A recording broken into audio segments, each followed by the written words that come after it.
नमस्कार विद्यार्थी मित्रांनो, अद्विक करिअर अकॅडमीच्या यूट्यूब प्लॅटफॉर्मवर तुमचं सगळ्यांचं मी स्वागत करतो।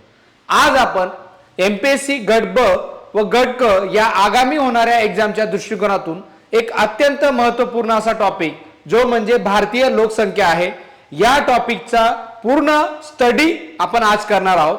आणि या भारतीय लोकसंख्येवर प्रश्न कसे आलेत हे आणि त्याचा अभ्यास कसा करावा या संदर्भातला आजचा हा अत्यंत महत्त्वाचा व्हिडिओ आहे। हा व्हिडिओ तुम्ही शेवटपर्यंत बघा, तुम्हाला भारतीय लोकसंख्येचा तुमचा एकही मार्क कुठेही जाणार नाही। म्हणजे तुम्हाला या व्हिडिओमधून आउट ऑफ असे मार्क भारतीय लोकसंख्या या टॉपिक मध्ये मिळतील। त्यामुळे हा व्हिडिओ शेवटपर्यंत नक्की बघा। तर चला आज आपण बघूया भारतीय लोकसंख्या या टॉपिकला सुरुवात करूया। तर चला आपला टॉपिक पहिल्यापासून सुरुवात करूया आणि सुरुवातीला आपण बघूया की नेमकं जनगणना म्हणजे काय किंवा जनगणना कधी सुरू झाली। तर बघा, इसवी सन 1872 मध्ये लॉर्ड मेयोच्या कार्यकाळात ब्रिटिश राजवटीत पहिल्यांदा भारतीय जनगणना सुरू झाली। मग पहिली समकालिक जनगणना 1881 मध्ये करण्यात आली, जी संपूर्ण भारतीय उपखंडात राबवली गेली होती। त्यानंतर 2011 या वर्षी घेण्यात आलेली जनगणना ही भारतातील एकूण जनगणनेपैकी 15वी तर स्वातंत्र्यानंतरची 7वी जनगणना होती। ही जनगणना 2 टप्प्यामध्ये पूर्ण करण्यात आली, ती म्हणजे 1 एप्रिल 2010 ते जुलै 2011 या दरम्यान। 2011च्या जनगणनेचे घोषवाक्य आपली जनगणना आपले भविष्य असे होते। तर याचे बोधचिन्ह प्रगणक शिक्षिका, ज्याचा इमेज तुम्हाला या ठिकाणी दिसत असेल, ही प्रगणक शिक्षिका 2011च्या जनगणनेचं काय होतं, खरं तर बोधचिन्ह होतं।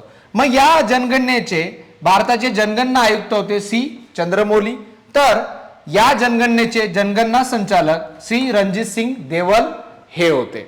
ही अत्यंत महत्त्वाची माहिती, या माहितीवर सुद्धा आपल्याला प्रश्न विचारले जातात। चला आता आपण पुढे जाऊया। मग बघा, ही जी 2011ची जनगणना होती ही 15वी जनगणना होती आणि स्वातंत्र्यानंतरची 7वी जनगणना होती। मग एप्रिल 2010 मध्ये गृहगणनेस सुरुवात करण्यात आली आणि 20 मे 2025 रोजी याचे अंतिम आकडे प्रकाशित करण्यात आलं।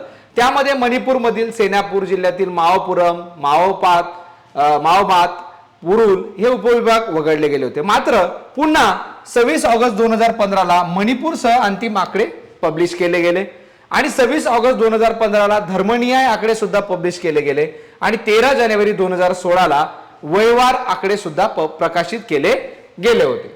मग चला आता महत्वाचं म्हणजे काय, ही जनगणना बघण्याच्या अगोदर एक महत्वाचा रिपोर्ट ज्याच्यावर एमपीएससी 100% आपल्याला प्रश्न विचारू शकतं किंवा आपल्याला येणाऱ्या गट ब गट क एक्झाम मध्ये यावर प्रश्न येऊ शकतो, तो यासाठी की state population world population of report 2024 आणि 2025 आपण दोघेही बघणार आहेत।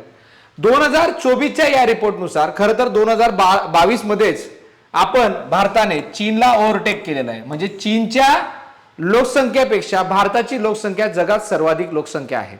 मग 2024चा अहवाल काय म्हणतो, तर हा संयुक्त राष्ट्र लोकसंख्या निधीने जागतिक लोकसंख्या स्थिती अहवाल पब्लिश केलेला आहे। Interwoven lives thread of hope ending inequalities in sexual and reproductive health and rights या अहवालाचं घोषवाक्य होतं किंवा शीर्षक होतं।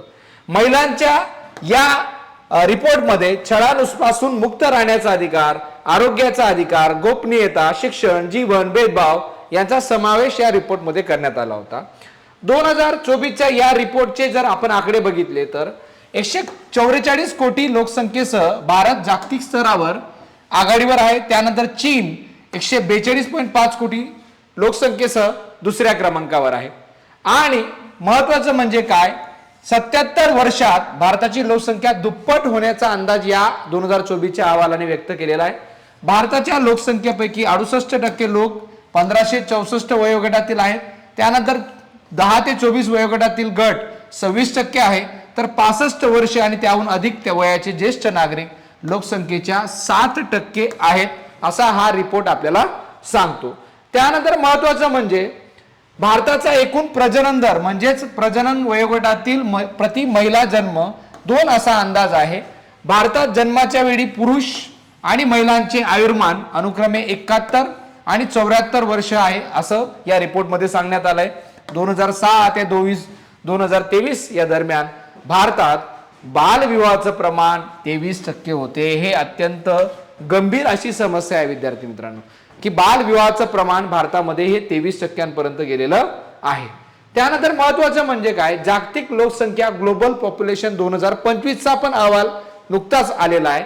या अहवालानुसार 2025 मध्ये जगाची एकूण लोकसंख्या सुमारे 8.23 अब्ज एवढी आहे. म्हणजे 8.231 बिलियन एवढी आहे. वाढ अॅन्युअल ग्रोथ रेट आता सुमारे जवळजवळ 0.85% आहे. म्हणजे ही जुनी वाढीच्या पातळीत थोडंसं कमी झालेलं आहे असंच म्हणावं लागेल.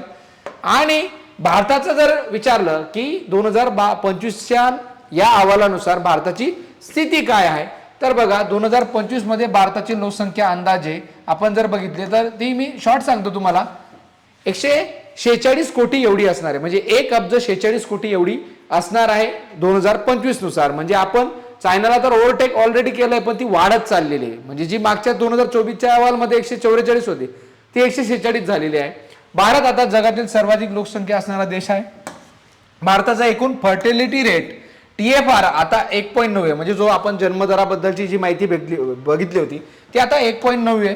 हे सॅटिस्फॅक्शन आहे. 2.1 पेक्षा कमी आहे असं म्हणायला हरकत नाही. जी 2.1 पातळी असली पाहिजे त्याच्यापेक्षा तो निश्चितच कमी आहे. वयोगट 0 ते 14 24% आहे. आणि काम करणारा वयोगट 15 ते 64 गटातील जो की सर्वाधिक कामाचा वयोगट मानला जातो तो 68% आहे. हा महत्वाचा आकडा आहे. भविष्यात अंदाज सांगितलेले आहेत की भारतीय लोकसंख्या पुढील 40 वर्षात सुमारे 170 कोटी पर्यंत जाऊ शकतं.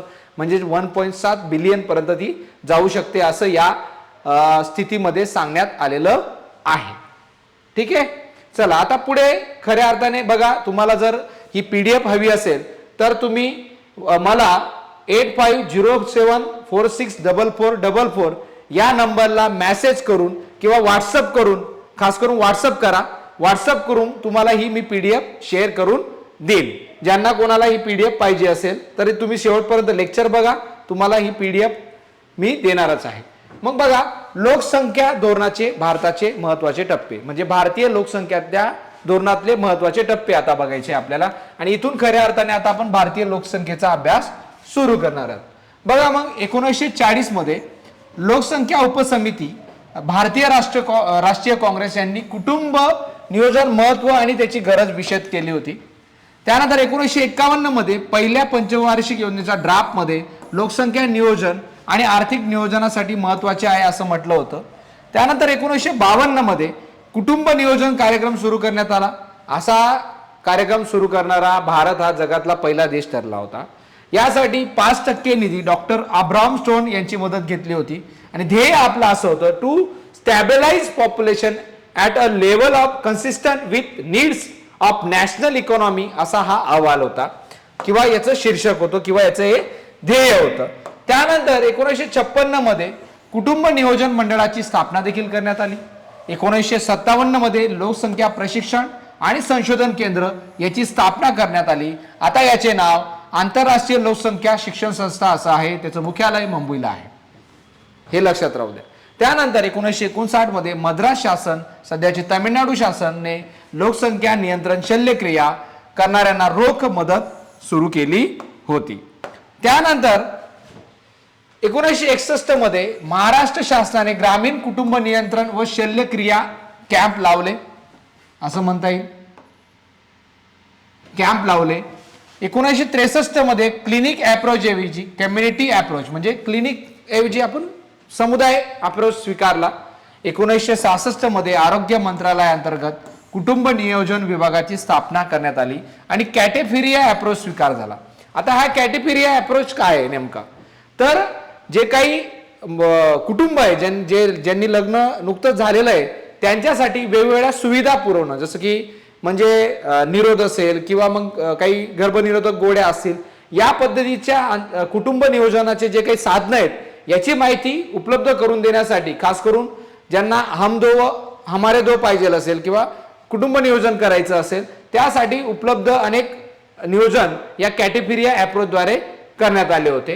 नियोजनासाठी उपलब्ध असलेल्या विभिन्न सेवा, सुविधा, साधन यांची माहिती पुरवली जाते आणि कोणती पद्धत, कोणते साधने वापरायचा हा निर्णय त्यांच्यावर सोडला जातो. बघा, हा कॅटेफिरिया अप्रोच म्हणजे कुटुंबावरती जबाबदारी सोपवली जाते.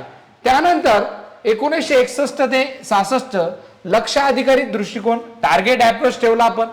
तिसऱ्या योजना काळात पहिल्यांदाच लक्षित दृष्टिकोनाचा वापर करण्यात आला. यानुसार जन्मदर 1973 पर्यंत 25 पर्यंत आणायचं लक्ष निर्धारित करण्यात आलं. Population stabilisation within reasonable time period असं अप्रोच घोषित करण्यात आला. 1972 मध्ये गर्भपाताबाबतीत एक उदार दृष्टिकोन जाहीर केला. हम दो हमारे दो अशी योजना चौथ्या योजना काळात आली. त्यानंतर महत्वाचं म्हणजे राष्ट्रीय लोकसंख्या धोरण. आता हे खूप महत्वाचं आहे, यावर खूप सारे प्रश्न पण आपल्याला विचारले जातात, खास करून 2000 सालाच्या लोकसंख्या धोरणावर. मग त्या बाबतीत पण डिटेल माहिती आपण बघणार आहोत.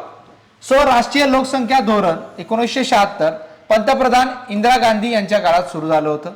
याचा दृष्टिकोन होता आतापर्यंतच्या अंमलात असणाऱ्या गांधीवादी दृष्टिकोनाऐवजी सक्तीचा दृष्टिकोन करणं.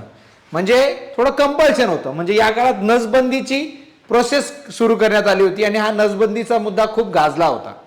तर सक्तीची नसबंदी केली गेली होती.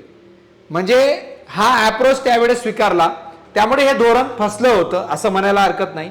लग्नासाठीचे वय मुलींसाठी कमीत कमी 18 वर्ष तर मुलांसाठी ते 21 वर्ष वाढवणे, त्यासाठी 1978 मध्ये कायदा केला. महिला साक्षरतेवर विशेष भर दिला. 2 मुलांपर्यंत कुटुंब सीमित ठेवल्यानंतर कुटुंब नियोजनाची शस्त्रक्रिया केल्यास त्यास आर्थिक मदत पण देण्यात येत होती. पण इथं सक्तीचं नियोजन जास्त ठेवण्यात आल्यामुळे हे धोरण, ही योजना फसली होती असं म्हणायला हरकत नाही. म्हणून जनता सरकार 1977 मध्ये सत्तेवर आलं आणि त्यांनी पुन्हा नवीन लोकसंख्या धोरण जाहीर केलं. पंतप्रधान मोरारजी देसाई होते. यात गांधीवादन आणि स्वैच्छिक दृष्टिकोन पुन्हा स्वीकारण्यात आला. कुटुंब नियोजनाच्या कार्यक्रमाचे नामांतर कुटुंब कल्याण कार्यक्रमात करण्यात आले. कुटुंब नियोजन शल्यक्रिया ऐच्छिक करण्यात आली. कुटुंब नियोजन शल्यक्रिया करणाऱ्यांना आर्थिक मदत. ग्रामीण भागात जनजागृतीवर भर. खासगी कंपन्यांनी जर कुटुंब कल्याण कार्यक्रमाचा प्रसार कर्मचाऱ्यांमध्ये केला तर त्यांना करात सुद्धा सूट देण्यात येत होती. अशा पद्धतीचा अप्रोच आपण 1977च्या लोकसंख्या धोरणात स्वीकारला. त्यानंतर 1991 मध्ये करुणाकरण समिती, जी राष्ट्रीय लोकसंख्या धोरण वेगळे धोरण आणायची शिफारस तिने केली होती, या समितीवर सुद्धा आपल्याला प्रश्न विचारला जाऊ शकतो. आणि 1993 मध्ये स्वामीनाथन समिती, जिने राष्ट्रीय लोकसंख्या धोरण शिफारसी स्थापित केलं आणि 1994 मध्ये अहवाल केला. याच समितीच्या शिफारसीनुसार किंवा याच राष्ट्रीय स्वामीनाथन समितीच्या शिफारसीनुसार आपण तो ड्राफ्ट तयार केला. 1997 मध्ये गुजराल यांनी ड्राफ्ट तयार केला आणि लोकसंख्या धोरण संसदेत मांडलं, पण लोकसभा बरखास्त झाली. मात्र पुढे 15 फेब्रुवारी 2000 साली लोकसंख्या धोरण जाहीर केलं ते प्रधानमंत्री अटल बिहारी वाजपेयी यांनी. आणि फक्त 8व्या योजने काळात क्रूड बर्थ रेट हे लक्षित दराच्या जवळ होते. अन्यथा पंचवार्षिक योजनेत लोकसंख्या संदर्भातील लक्ष आपल्याला कधी गाठाच आले नव्हते. हे सगळ्यात महत्वाचं आहे. मग राष्ट्रीय लोकसंख्या धोरण काय म्हणतं किंवा या धोरणचा अप्रोच कसा होता आणि या धोरणावर खूप सारे प्रश्न आपल्याला विचारले गेले. तुम्ही जर कंबाईन, राज्यसेवा, पूर्व, मुख्य ज्या काही एक्झाम बघाल एमपीएससीच्या, त्या सगळ्या एक्झाम मध्ये आणि सरळ सेवेच्या पण एक्झाम बघा तुम्ही, एमपीएससीच्या एक्झाम नाही, टीसीएस, आयबीपीएस यासारख्या एक्झाम मध्ये सुद्धा आपल्याला लोकसंख्या धोरणावर प्रश्न विचारले जातात. मग यामधलं 2000 सालाचं लोकसंख्या धोरणावर आपल्याला 100% प्रश्न येतो. मग बघा, प्रधानमंत्री होते अटल बिहारी वाजपेयी. समिती होती डॉक्टर एम एस स्वामीनाथन समिती, जिने 1994 मध्ये आपला अहवाल दिला होता. 15 फेब्रुवारी 2000 साली जाहीर करण्यात आलं. लोकसंख्या नियंत्रणाच्या संख्यात्मक बाजूवर जोर देण्यापेक्षा लोकांच्या जीवनमानाचा दर्जा सुधारणे हा गुणात्मक बाजूवर जोर देण्यात आला. आणि स्थिरीकरण करणे, ध्येय उद्दिष्ट गाठण्यासाठी आपण 3 लक्ष्य निर्धारित केले होते. मग ते 3 लक्ष्य कोणते होते? त्यातलं पहिलं लक्ष्य बघूया आपण, ते म्हणजे अल्पकालीन लक्ष्य. अल्पकालीन लक्ष्य जे 2002 साली आपण हे धोरण मध्ये आणलं होतं. म्हणजे 2002 सालापर्यंत ते आपल्याला गाठायचं होतं. मग माता व बाल आरोग्यासाठी एकात्मिक सेवा सुविधा व्यवस्था प्रस्थापित करणे, गर्भनिरोधन, आरोग्य पायाभूत सुविधा संरचना करणे, आरोग्य कर्मचारी इत्यादी गरजा पूर्ण करणे, meet the unmet demand for reproductive health too, असं या अल्पकालीन लक्ष आपलं होतं. अल्पकालीन लक्ष म्हणजे काय असतं की आपल्या ज्या यंत्रणा आहेत या स्ट्रॉंग करणे, हे पहिलं महत्वाचं असतं. मग पुढे जाऊन आपण एक मध्यमकालीन लक्ष सुद्धा ठेवलं होतं, ते 2010 पर्यंत आपल्याला अचीव करायचं होतं. मग ते काय होतं की 2010 पर्यंत एकूण जननदर हा 2.1 पर्यंत आणणे. तो आतापर्यंत आपण बघितलं जागतिक लोकसंख्या अहवाल, त्यामध्ये तो 1.9 आलेला आहे. सो हे टार्गेट सुद्धा आपलं महत्वाचं टार्गेट राहिलं होतं. त्यानंतर मग 2045 पर्यंत दीर्घकालीन लक्ष आपण ठेवलं होतं. आताच राज्यसेवा पूर्व परीक्षा 2025ला याच्यावर प्रश्न होता आणि त्यामध्ये वाक्य दिलं होतं की 2050 पर्यंत, म्हणजे तेच वाक्य चुकीचं होतं, त्यावरून त्या प्रश्नाचं उत्तर निघत होतं. आणि अजून एक वाक्य होतं जे मी तुम्हाला सांगेल पुढे जाऊन. मग 2045 पर्यंत लोकसंख्या स्थिरीकरण म्हणजे लोकसंख्या वृद्धी दर 0% प्राप्त करणे, यासोबत 2010 पर्यंत जे सामाजिक लोकसंख्यात्मक लक्ष्यही ठरवण्यात आले होते. शिशु मृत्यू दर प्रति 1000 30 पेक्षा कमी करणे. आता आपल्याला प्रश्नामध्ये 30% दिलं होतं, फक्त 30 ते प्रमाण आहे. माता मृत्यू दर प्रति लाख 100 पेक्षा कमी करणे. सार्वत्रिक लसीकरण हा सुद्धा मुद्दा होता आपल्या प्रश्नामध्ये. 80% संस्थात्मक प्रसूती, 100% प्रसूती कुशल दाईंद्वारे करणे. माता व बाल आरोग्यासाठी सेवा व सुविधा बळकटीकरण करणे, हे आपल्या या धोरणाचं महत्वाचं उद्दिष्ट होतं. त्यानंतर 2 मुलं निकष पाळण्यासाठी प्रोत्साहन देणे, मुलींना उशिरा लग्नासाठी प्रोत्साहन देणे, लग्नाचे वय 18 पेक्षा कमी नसावे आणि प्राधान्याने हे 20 वर्षापेक्षा जास्त असावे, असं यामध्ये मागचं उद्देश होतं. एड्स किंवा इतर संक्रामक रोगांबाबत जनजागृत करून त्याचा प्रसार टाळणे. सुरक्षित गर्भपातासाठीच्या सुविधा काय वृद्धी करणे. तसंच 21 वर्षापेक्षा जास्त वयात लग्न करणाऱ्या महिलांना विशेष प्रोत्साहन द्यायचं, रिवॉर्ड्स द्यायचे, पण लग्नाचे वय वाढवण्याकरता कायदा करण्याची शिफारस मात्र यांनी केली नाही, जे की अजूनही आपण लग्नाचं वय वाढवलेलं नाहीये. मागे लक्ष्मणन कमिटी आलेली होती, कायदा आयोग आला होता, त्यांनी शिफारस केली होती, पण ती आपण ऍक्सेप्ट केलेली नाहीये. उलट त्यांनी कमी करायला लावलं होतं, जे की वाढवायची गरज आहे. गरीब वर्गातील लोक जे 2 मुलांनंतर कुटुंब नियंत्रण शल्यक्रिया करून घेतात त्यांना आरोग्य विमा देणे. 14 वर्षापर्यंतचे शालेय शिक्षण मोफत व सक्तीचे, तसेच प्राथमिक व माध्यमिक स्तरावरील मुले आणि मुलींचे शाळा गळतीचे प्रमाण 20% कमी करणे सुद्धा या धोरणाचं वैशिष्ट्य होतं. बघा बरं का, महत्वाचा पॉईंट या. यानंतर मग आपण 86वी घटना दुरुस्ती केली 2002 साली आणि त्यानंतर 2010 मध्ये आपण शिक्षणाचा हक्क सुद्धा लागू केलेला आहे. त्यामुळे हे पण महत्वाचं आहे, हे जे लोकसंख्या धोरणासाठी इम्पॉर्टंट आहे. जन्म, मृत्यू, गर्भधारणा याची नोंद अनिवार्य. आता आपण बघतो की जन्म नोंद करतो, मृत्यू नोंद करतो, गर्भधारणा नोंदणी सुद्धा अनिवार्य करण्यात आलेली आहे. प्रजनन व बाल आरोग्य सेवा संदर्भात स्वमदत गट, आरोग्य सेवक यांचा सक्रिय सहभाग आहे. हम दो हमारे दो या घोषणा या धोरणाशी संबंधित आहे. अत्यंत महत्वाचा पॉइंट आहे, हम दो हमारे दो. ठीक आहे, हा अप्रोच स्वीकारला आहे आपण. त्यानंतर सगळ्यात महत्वाचा पॉइंट आहे आपला, तो म्हणजे भारतीय लोकसंख्या बाबत महत्वाचे टप्पे. जनगणना अहवाल 2001 या टॉपिकवर सुद्धा आपल्याला 100 आणि 100% 101% प्रश्न विचारला जातो. लोकसंख्या वाढीचे टप्पे, मग ते कसे राहिले आणि त्याबद्दलची माहिती आपल्याला आता घ्यायची आहे. तर बघा, मग 1901 ते 1921 हा लोकसंख्येचा जो पहिला कालखंड होता, यामध्ये लोकसंख्येची मंद वाढ ठरली होती. कारण काय होतं की इथं लोकसंख्येची वाढ 1901 ते 21 मध्ये का मंद झाली, याची काही कारणं होती. जसं की साथीचे रोग आले होते, युद्ध झालं होतं, जागतिक महायुद्ध झालं होतं पहिलं. त्यामुळे 1921 मध्ये भारतीय लोकसंख्या 1911 पेक्षाही कमी होती. म्हणून 1921 ला ग्रेट डिवाइड इयर, विभाजनाचं वर्ष असं म्हणून ओळखलं जातं. कारण ही लोकसंख्या ऋणात्मक झाली होती. काय झाली होती? ऋणात्मक झाली होती. म्हणजे 1891 ते 2021 मध्ये लोकसंख्या फक्त 15 दशलक्ष वरून वाढली होती, जी 0.19% दराने वाढली होती. म्हणजे एवढ्या कमी दराने ती वाढली होती. त्यानंतर 1921 ते 51 हा लोकसंख्येची स्थिर वाढ दाखवतो. काय दाखवतो? लोकसंख्येची स्थिर वाढ दाखवतो. या काळात लोकसंख्या ही स्थिर गतीने वाढली, म्हणजेच 251 दशलक्ष पासून तर 110 दशलक्षाने वाढून 361 दशलक्षापर्यंत गेली होती, जे 1.22% दराने ती वाढली होती. या काळात मृत्यू दरातही आपल्याला घट झालेली दिसते. हा पॉईंट महत्वाचा आहे बरं का, मृत्यू दरात घट झाली होती. त्यानंतर पुढचा पॉईंट 1951 ते 81 लोकसंख्येची वेगवान वाढ, हा पॉईंट महत्वाचा आहे. यालाच लोकसंख्या विस्फोट काळ असंही म्हणतात. या काळात लोकसंख्येचा खूप मोठा विस्फोट झाला. या काळात लोकसंख्या 361 दशलक्षवरून डायरेक्टली 683 म्हणजे ती दुप्पट दराने वाढली, दुप्पट वाढली. म्हणजे 2.41 या दराने, म्हणजे आधीच्या वृद्धीच्या दरापेक्षा दुप्पट हा दर होता. कारण या काळात मृत्यूदरात तीव्र घट झाली होती आणि जन्मदर त्या प्रमाणात कमी झाला नव्हता. म्हणजे जन्मदर पण जास्त होता आणि मृत्यूदर कमी झालेला होता. त्यामुळे लोकसंख्येचा विस्फोट झालेला दिसून येतो. 1981 ते 2011 या काळात वृद्धी दर जरी उच्च होता तरी त्यात तो घटत होता, कमी होत असल्याच्या खुणा जाणवत होत्या. कारण या काळात वृद्धी दर 2.14 वरून कमी होऊन तो 1.84 पर्यंत कमी गेला होता. म्हणजे वृद्धी दर आपला कमी कमी होत गेला असं म्हणायला हरकत नाही.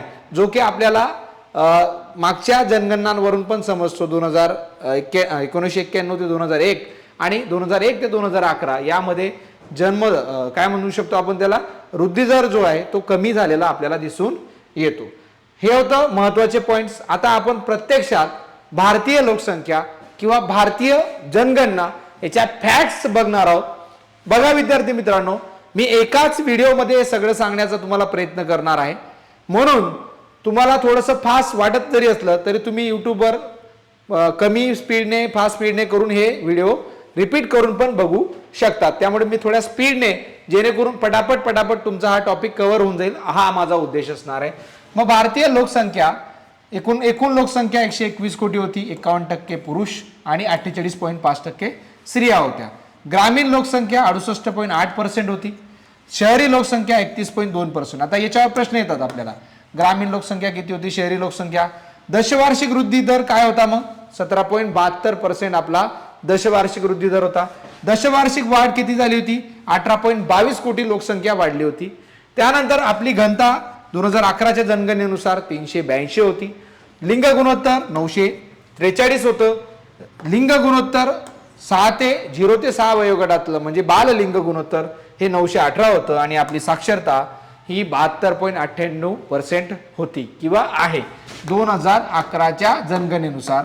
आता आपल्याला माहिती आहे की 2027 मध्ये नवीन आपली जनगणना होणार आहे, पण ती अजून तिचे सुरुवात झालेली नाही, तिचे आकडे पण अजून आलेले नाही. ते भविष्यात आपल्याला 2027 नंतर ते भेटणार आहे. त्यामुळे त्यात काय बदल झाले आपल्याला पुढच्या काळात कळणार आहे. पण आता सध्या आपल्याला 2011ची जी जनगणना आहे ही आपल्यासाठी महत्वाची आहे. बघा, 2011च्या जनगणनेमध्ये 22,000 दशलक्ष एवढा खर्च झाला होता. प्रति व्यक्ती 18.19 रुपये खर्च झाला होता. जनगणना प्रशिक्षण 2.7 दशलक्ष होत्या. त्यानंतर अनुसूची बनवलेल्या भाषांची संख्या 16 होती आणि प्रशिक्षण मॅन्युअल बनवलेल्या भाषांची संख्या 18 होती. एकूण 8,000 टन कागदाचा वापर झाला आणि 10,500 टन एवढ्या साहित्याची नेहाण झाली होती. पण प्रत्यक्षात 2027च्या जनगणनेमध्ये कदाचित हे आपलं चित्र थोडंसं वेगळं असणार आहे. आणि ते चित्र वेगळं असं असणार आहे की डिजिटली ती जनगणना होणार आहे. त्यामुळे कागदांचा पैसा आणि कागदांचा खर्च पण आपला वाचेल.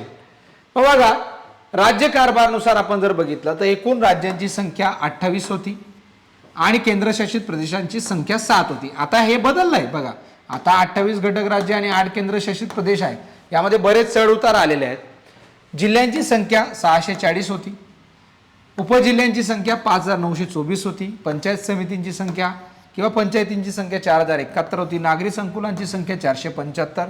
शहरांची संख्या 7,936 होती आणि गावांची संख्या 6,40,867 होती. 2011च्या जनगणनेचे आकडे मी तुम्हाला सांगतोय. आता सगळ्यात महत्वाचं, भारताच्या क्षेत्रफळानुसार राज्य व केंद्रशासित प्रदेश. आपण जर बघितलं, सर्वात मोठं क्षेत्रफळाने राज्य आहे राजस्थान, ज्याचं क्षेत्रफळ आहे 3,42,239 चौरस किलोमीटर. महाराष्ट्राचा तिसरा क्रमांक लागतो. लहान राज्य आहे गोवा, 3,772 चौरस किलोमीटर.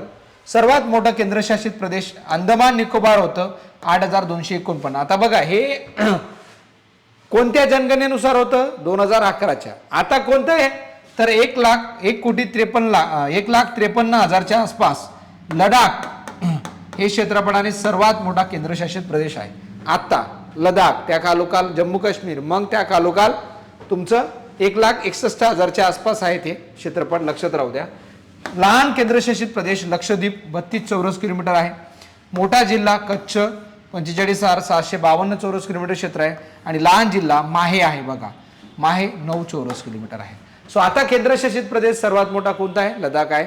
सर्वात कमी कोण आहे? तर तोच आहे आता जो आहे तो लक्षद्वीप.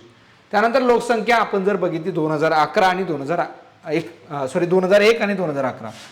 2001 मध्ये 101 अब्ज 2 कोटी 87,36,436 आपली लोकसंख्या होती.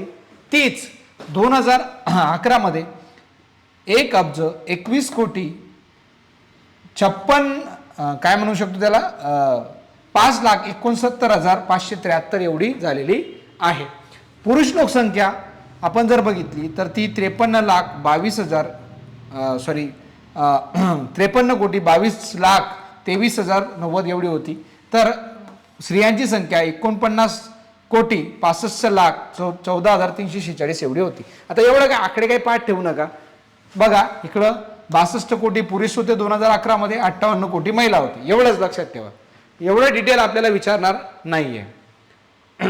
त्यानंतर पुढे बघा, आता आपण प्रत्येक राज्याची काय बघणार आहे, थोडीशी लोकसंख्या बघून घेणार आहे. थोडंसं पाणी घेतो.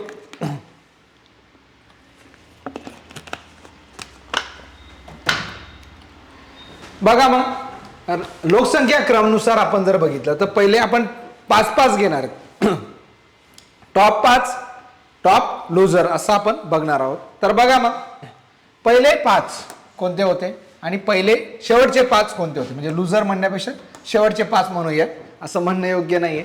मग उत्तर प्रदेश 19 कोटी लोकसंख्या, सर्वाधिक लोकसंख्येचं पहिलं राज्य आहे. त्या खालोखाल महाराष्ट्र 11 कोटी 23,74,333. हे तुमचं पाठच पाहिजे, हे तुम्हाला पाठच करावं लागेल. बिहार 10 कोटी 40 लाख, पश्चिम बंगाल 9 कोटी 12 लाख आणि आंध्र प्रदेश 8 कोटी 45 लाख ही लोकसंख्या 2011च्या जनगणनेनुसार होती. शेवटचं सिक्कीम 6,10,000, मिझोरम 10,97,206, अरुणाचल प्रदेश 13 लाख, गोवा 14 लाख आणि नागालँड 19 लाख. हे सर्वात कमी लोकसंख्या. आता बघा हे टॉप 5 आणि टॉप शेवटचे जर माहीत असले आपल्याला तर आपल्याला उत्तर सहज काढता येतं. आता बघा एक ट्रिक्स पण दिलेले, उमाला बीपी आहे. काय उमाला बीपी आहे. बघा मग उत्तर प्रदेश, बिहार, महाराष्ट्र, बघा महाराष्ट्र, बिहार आणि पश्चिम बंगाल आणि आंध्र प्रदेश लक्षात घ्या. त्यानंतर बघा सिक्का, मी अरुण सोबत गोवा लँड झालो. तर सिक्कीम, त्यानंतर मिझोरम, मी म्हणजे अरुण, अरुणाचल प्रदेश, गोवा आणि नागालँड, लँड म्हणजे नागालँड. तर तुम्हाला ट्रिक्स पण लक्षात ठेवता येईल. ठीक आहे, चला पुढे जाऊया. त्यानंतर दशवार्षिक वृद्धी दर. आता सर्वाधिक वृद्धी दर कुठं होता? आता लोकसंख्या तर बघितली आपण, मग वृद्धी दर कसा होता? तर मणिपूरमध्ये सर्वाधिक वृद्धी दर राहिला होता 31.80%. सर्वाधिक वृद्धी दर हा मणिपूरचा होता. त्या खालोखाल मेघालय, अरुणाचल प्रदेश, बिहार, काश्मीर होता. आणि सर्वात कमी वृद्धी दर हा नागालँड -0.58 आणि एकमेव राज्य आहे की 2011 मध्ये मायनस राहिलं होतं. मग -0.58 होता. केरळ 4.90, गोवा 8.20, आंध्र प्रदेश 11 आणि सिक्कीम 12.89. हे सर्वात कमी वृद्धी दर वाढलेले राज्य होते. आता आपण जर 2011ची जनगणना बघतोय, पण आपल्याला बऱ्याचदा कोणत्याही वर्षाची वाढ किती झाली होती, दशवार्षिक वाढ किती झाली होती, असा प्रश्न आपल्याला 100% विचारला जातो. मग 1901 ते 11 मध्ये 5.75% वाढ झाली होती. पण हे सगळेच वर्ष पाठ ठेवायचे आहेत का विद्यार्थी मित्रांनो? तर अजिबात नाही. सर्व वर्ष पाठ ठेवायची तुम्हाला अजिबात गरज नाही. महत्वाचे जे मी तुम्हाला सांगणार आहे ते तुम्ही लक्षात ठेवा. 1911 ते 21 -0.31% म्हणजे सर्वात कमी वृद्धी दर. कारण याला ग्रेट डिवायडेड एअर पण म्हणतो, जी पहिल्यांदा ऋणात्मक लोकसंख्या नोंदवली गेली होती वाढ. आणि सगळ्यात महत्वाचं भारत स्वतंत्र झाला ते वर्ष म्हणजे 1951 ते 61. कारण 47 ला भारत स्वतंत्र झाला, त्याच्यानंतरची जनगणना 61.64% आपला वाढीचा दर होता. आणि सगळ्यात महत्वाचं, सर्वात जास्त कोणत्या वर्षी राहिला होता? आपल्याला असा प्रश्न एमपीएससी कडून विचारला जाऊ शकतो की लोकसंख्येची सर्वाधिक वृद्धी दर, सर्वाधिक वाढ कोणत्या वर्षी राहिली होती? तर ती 1961 ते 71 24.80% आतापर्यंतचा सर्वाधिक वृद्धी दर होता. ठीक आहे. आणि आताचा लक्षात घ्या, तो म्हणजे 2001 ते 2011 तो होता 17.72 आणि 1991 ते 2001 चा होता 21.54, जे की आपल्यासाठी IMP आहे. ठीक आहे. मी तुम्हाला एकदम महत्वाचं सांगतोय, सगळं आपण घेणार नाही. त्यानंतर घनतेनुसार राज्यांचा क्रम लावा. हा तर आयोगाचा फेवरेट टॉपिक आहे. आयोगाचा एकदम फेवरेट क्वेश्चन म्हणजे घनता. घनता चॅप्टरवर घनता टॉपिकवर 100 आणि 100% आपल्याला प्रश्न विचारला जातो म्हणजे जातो. आणि बऱ्याच वेळा या टॉपिकवर प्रश्न विचारले गेलेले आहेत. म्हणून बघा, आता पण राज्यसेवा पूर्व परीक्षा 2025 ला घनतेवर प्रश्न विचारला गेला होता. मग बघा, बिहारची घनता आहे 1106, सर्वाधिक घनता असणारं राज्य आहे. पश्चिम बंगाल 1028 दुसऱ्या क्रमांकाचं, केरळ 860, उत्तर प्रदेश 829 आणि हरियाणा 573. याच्यावर अगोदर पण क्वेश्चन आलेले आहेत. त्यानंतर अरुणाचल प्रदेश सर्वात कमी घनता असणारा राज्य आहे, फक्त 17 घनता आहे. किती आहे? फक्त 17. मिझोराम 52, सिक्कीम 86. मग आपल्याला असा प्रश्न विचारतील की 100 पेक्षा कमी घनता असणारे राज्य कोणती कोणती आहेत? तर हे तिघं राज्य विचारू शकतात. म्हणून आमचे मना ही ट्रिक्स लक्षात राहू द्या. आमचे मना, मग अरुणाचल प्रदेश, मिझोराम, त्यानंतर सिक्कीम, मणिपूर आणि नागालँड, आमचे मना ही ट्रिक्स लक्षात राहू द्या. 100% प्रश्न येतो या टॉपिकवर. त्यानंतर BBK उत्तर, बिहार, पश्चिम बंगाल, केरळ आणि उत्तर प्रदेश, हे पण लक्षात राहू द्या. या ट्रिक्स तुम्हाला खूप फायद्याच्या ठरणार आहेत आणि याच तुम्हाला मार्क्स देणार आहेत. त्यानंतर आपण लोकसंख्येचा विचार करता सर्वाधिक लोकसंख्या घनता असणारा जिल्हा कोणता? असा प्रश्न आजपर्यंत आलेला नाही, पण भविष्यात 100% असा प्रश्न विचारला जाऊ शकतो. तर लोकसंख्येचा सर्वाधिक घनता असणारा जिल्हा आहे उत्तर पूर्व दिल्ली, 36,000. म्हणजे घनता म्हणजे काय? 100 चौरस किलोमीटर मध्ये किती लोक राहतात त्यालाच आपण घनता असं म्हणतो. म्हणजे प्रति 100 चौरस किलोमीटर मध्ये. मग बघा, 36,346 किती जास्त डेन्सिटी आहे. आणि दिल्लीची घनता ही सर्वाधिक घनता असणारा केंद्रशासित प्रदेश आहे आपल्या भारतातला, पुढे येईलच आपल्याला. म्हणून उत्तर पूर्व दिल्ली लक्षात ठेवा. असंही पुढचे तिन्ही जिल्हे दिल्लीचेच आहेत, म्हणून हे लक्षात ठेवलं तरी तुम्ही चालेल. पुढचं आता मग घनतेमध्ये वाढ कशी झाली? कोणत्या वर्षी आपली घनता किती होती? कोणत्या जनगणनेमध्ये किती होती? बघा, 1901 मध्ये घनता आपली फक्त 77 होती. 1951 महत्वाचं आहे कारण आपलं स्वातंत्र्याचं वर्ष आहे, ती 117 होती. आणि आता 2011 मध्ये आपली घनता आहे 382. 2001 मध्ये ती 325 होती फक्त. किती होते? 325. ती आता किती झाली? 382. मग तुम्हाला हा चार्ट महत्वाचा आहे, ही मी PPT शेअर करणारच आहे, तुम्हाला भेटून जाईल. चला नेक्स्ट. मग बघा, स्त्री पुरुष लिंग गुणोत्तरनुसार राज्यांचा क्रम. तर आपण बघितलं लिंग गुणोत्तरनुसार प्रथम 5 राज्य आणि शेवटचे 5 राज्य. मग आपलं जे लिंग गुणोत्तर ते किती आहे? तर मी अगोदर तुम्हाला सांगितलं की भारताचं एकूण लिंग गुणोत्तर 943 आहे, बरोबर. मग आपण जर बघितलं सर्वाधिक लिंग गुणोत्तर असणारं राज्य आहे केरळ, त्या खालोखाल आहे तामिळनाडू, आंध्र प्रदेश, मणिपूर आणि छत्तीसगड. हा प्रश्न मी तुम्हाला घनतेचा प्रश्न सांगितला, ऍक्च्युअल हा प्रश्न घनतेचा पण प्रश्न आलेला आहे, पण मागच्या कोणत्या तरी एक्झामला आलेला आहे. तर लक्षात राहू द्या, हा प्रश्न आपल्याला आता विचारला गेलेला होता रिसेंटली वेगवेगळ्या एक्झाम मध्ये. त्यानंतर हरियाणा 879 सर्वात कमी लिंग गुणोत्तर, जम्मू काश्मीर 889, सिक्कीम 890, पंजाब 895 आणि उत्तर प्रदेश 912. चला नेक्स्ट.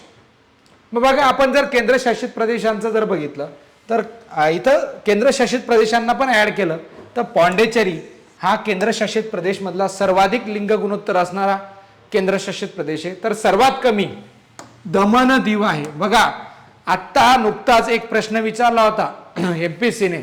तो प्रश्न काय होता माहिती आहे का तुम्हाला? तो प्रश्न असा होता की सर्वात कमी अनुसूचित जमातीची लोकसंख्या कोणत्या केंद्रशासित प्रदेशामध्ये? मग राज्य नाही विचारलं होतं, केंद्रशासित प्रदेश विचारलेला आहे.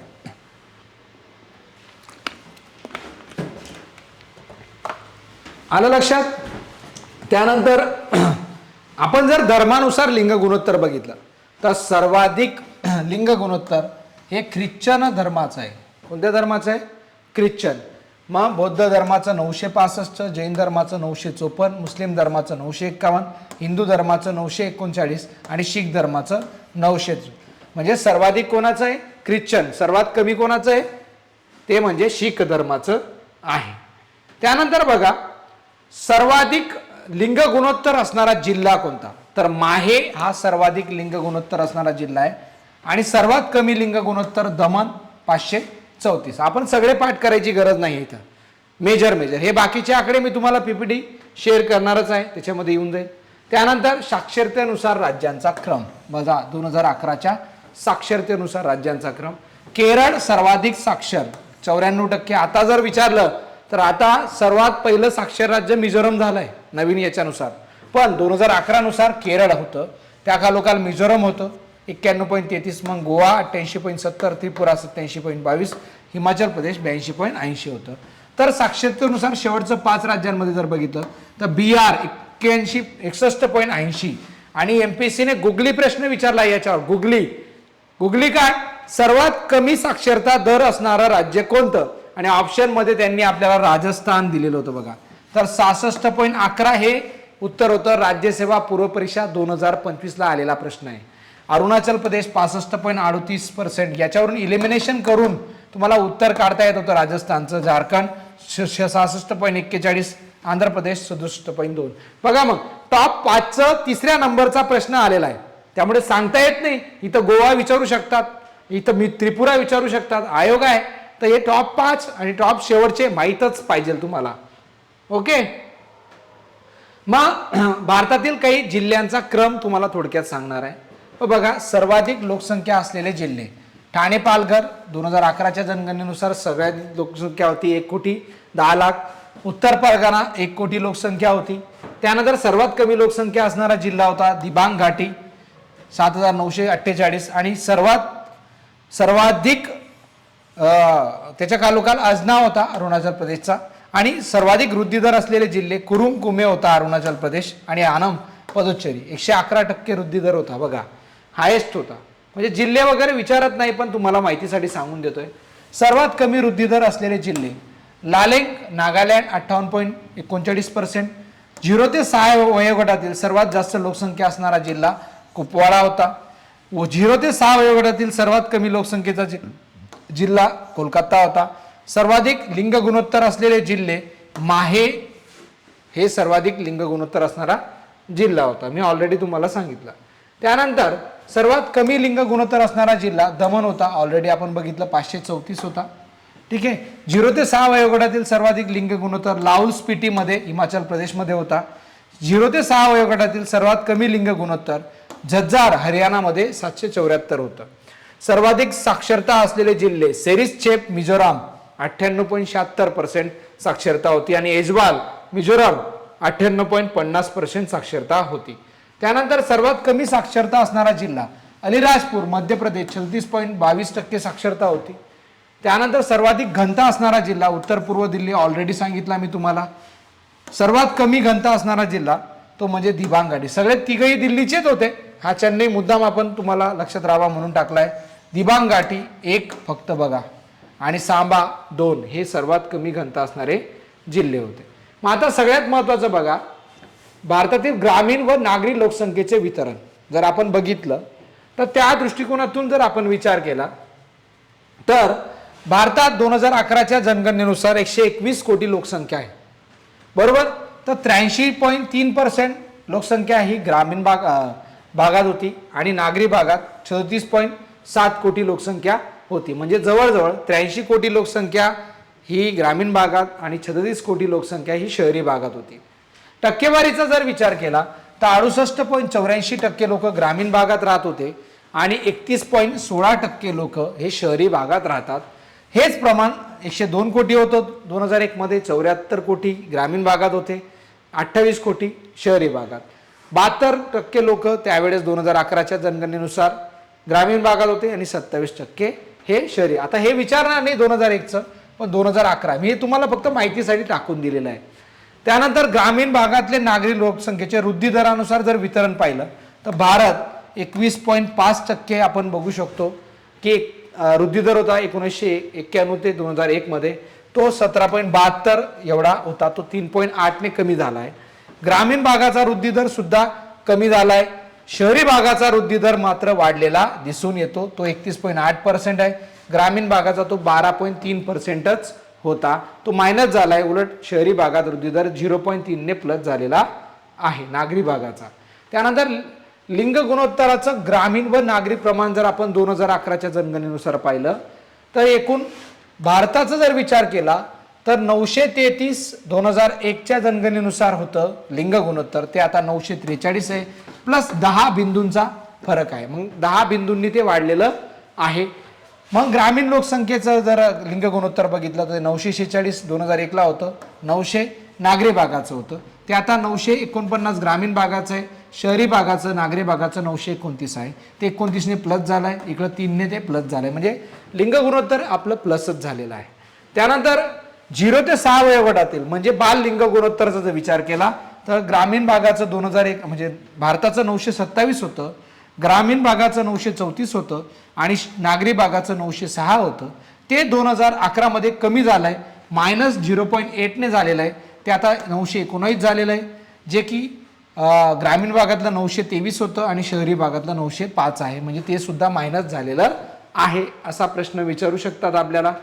त्यानंतर आपण जर साक्षरता दराचा विचार केला ग्रामीण आणि नागरी, तर पुरुषांचा आणि स्त्रियांच्या दृष्टिकोनातून जर विचार केला, मी 2011 सांगणार तुम्हाला फक्त, तर 2011चं एकूण साक्षरता 80.9% आहे तर पुरुषांची, तर त्यामध्ये आपण एकूण साक्षरता पुरुषांची 80.9% आहे.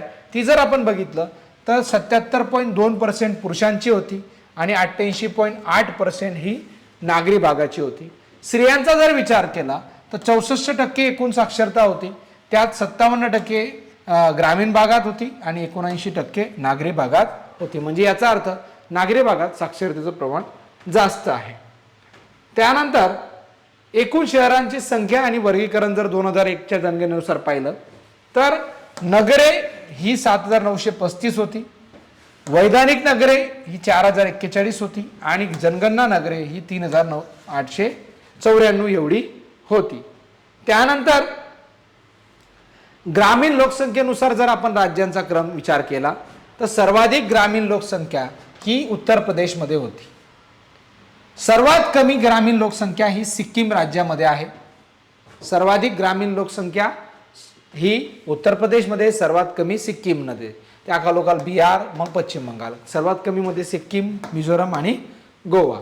त्यानंतर महाराष्ट्राचा जर नागरी लोकसंख्येनुसार जर राज्यांचा क्रमाचा विचार केला तर महाराष्ट्रामध्ये सर्वात जास्त 50 कोटी म्हणजे 50.8 दशलक्ष ही लोकसंख्या महाराष्ट्रामध्ये राहत होती नागरी भागात असं म्हणू शकतो आपण, आणि 13.5% तिचा वाटा होता. सर्वात कमी वाटा हा सिक्कीममध्ये 0.15% आहे.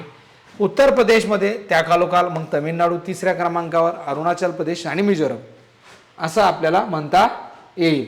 मग आपण जर राज्य कारभारानुसार जर बघितलं तर कोणत्या शहरामध्ये किती लोकसंख्या आहे, तर आपण बघितलं तर मुंबईमध्ये 1,83,00,000 एवढी लोकसंख्या होती, दिल्लीमध्ये 1,63,00,000 एवढी लोकसंख्या होती आणि कोलकातामध्ये 1,40,00,000 एवढी लोकसंख्या होती. तर यावर्षी राज्यसेवा पूर्व परीक्षेला एक प्रश्न होता की 13% पेक्षा जास्त लोकसंख्या असणारे शहरं कोणती, त्यात चेन्नई पण होतं. पण बघा तुम्हाला इथूनच समजतंय की ज्यांची लोकसंख्या 1 कोटीचा वर आहे याचा अर्थ हे 13 कोटीच्या रेंजमध्ये आहेत, 13% रेंजमध्ये. यावरून त्या प्रश्नाचं उत्तर निघत होतं. आत्ताच्या राज्यसेवा पूर्व परीक्षा 2025ला आलेला हा प्रश्न होता. मग चेन्नई यातलं कट करायचं होतं, आपलं उत्तर आलं असतं.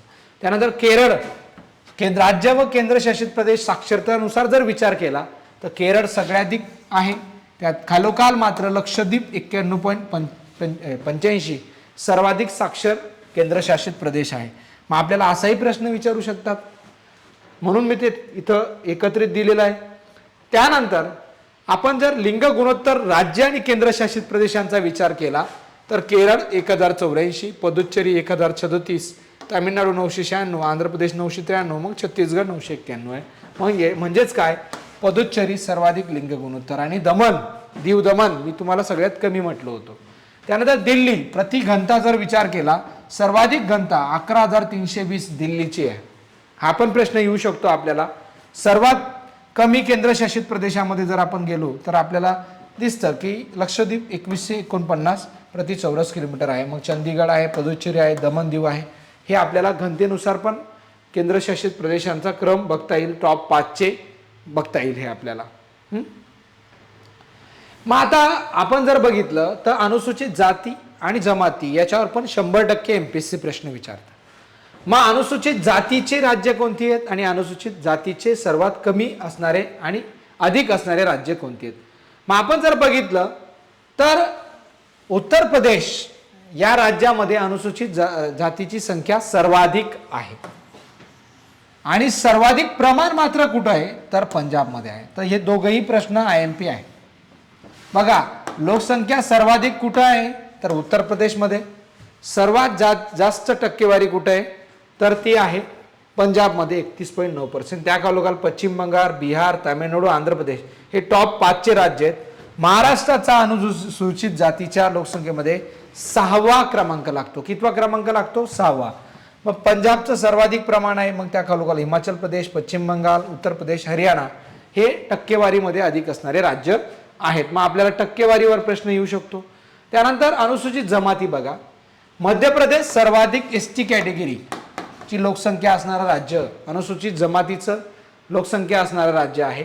मात्र सर्वाधिक टक्केवारी ही मिझोरमची आहे. मग प्रश्न आपल्याला हा येऊ शकतो. बघा, सर्वाधिक लोकसंख्या, सर्वाधिक टक्केवारी.